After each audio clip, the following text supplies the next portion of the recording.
Hey guys, and welcome to another basement review by Diminias, and today we are looking at RWBY episode 12. And this episode is very, very important when it comes to John's character development. We finally learned some key information about John and why he's not maybe as talented as the rest of the group. First off, John's in class sleeping. Number one, if you want to be worth your weight as a fighter, as a leader, you can't be sleeping even if it is history class. Because as the instructor says, if you don't know history, you're only going to repeat it. And he gets embarrassed in class, which this is the second time in 2 episodes he's been embarrassed in class. So this is quite the development. We thought, you were thinking that John's going to have a quick bounce back. That's not what's happening at all. John is not learning from his mistakes. He's actually accumulating more. And we get kind of the reason why. After he gets embarrassed in class, Pyrrha wants to help as much as she can. She takes him to a spot where she says, hey, we can come up here, we can train, we can do all of this stuff so that we can help you get better because I want you to be better. And John basically misconstrues that as, a shot at himself, when in fact all she wanted to do was help. And what John's not realizing is heroes aren't born, they're made. They're made from hard work and determination. And you can ask that of any hero you can ask, like a firefighter or a police officer. They weren't instantly good at what they did. They took many, many years to become a hero, per se. And John's not realizing that. He thinks it should come instantly. And then we learn the key item about John, is he doesn't actually belong at Beacon. He hasn't been accepted officially into the school with his own transcripts. He used transcripts that were faked, which kind of explains why his performance is so poor and why Glenda Goodwitch is like, he doesn't seem like he's going to make it here because and Professor Ozpin, basically says his transcript says he's capable, but he's not. And the reason he's not is because he's a giant fake. That's not to say that I don't think we should be endeared to John, because there have been a lot of good people who have been passed over for some of the best roles that turn out to be really good at it. In some cases you've got complete amateurs that can become very, very good professionals in their jobs.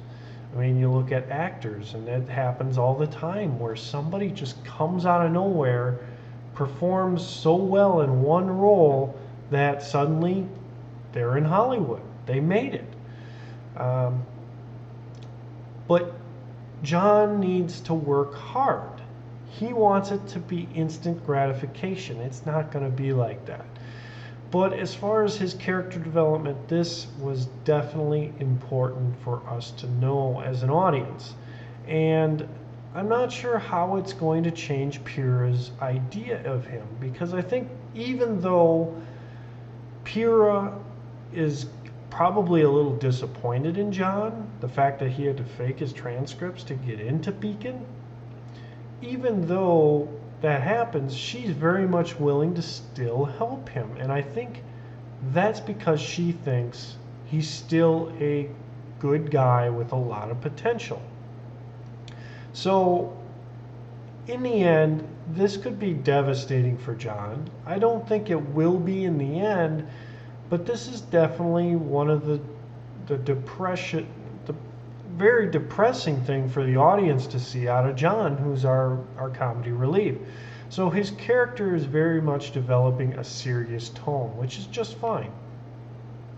The other thing that happens in this episode that's key is John is blackmailed by Carden, and basically Carden knows his secret, will expose that secret if John doesn't cooperate. So at this point, you have a couple different subplots regarding Carden, John, and what's going to happen there.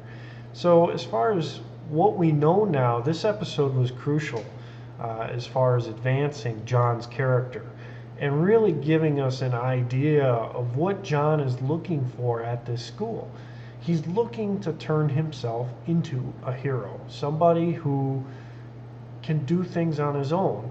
But what he needs to realize is he's in a team.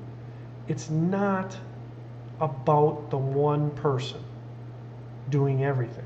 It's about coordinating and becoming, a better team, not a better individual. I mean, a better individual is going to help the team, but that doesn't make or break the team. And John's leadership abilities can certainly make this team. So John has a lot of potential yet, but he just needs to realize that he's just going to have to work harder than the rest of the people. But anyways, guys, I thought it was a good episode. I hope you guys enjoyed it as well. If you haven't had a chance to watch it, you should have probably watched it before you watch this video. But go around onto Rooster Teeth, take a look at it. Please like, subscribe, and comment on the video. Let me know what you guys think. If there's something you want me to improve on, if there's something you think I missed, if there's anything at all, leave a comment below. And I hope you guys have a good one. Bye.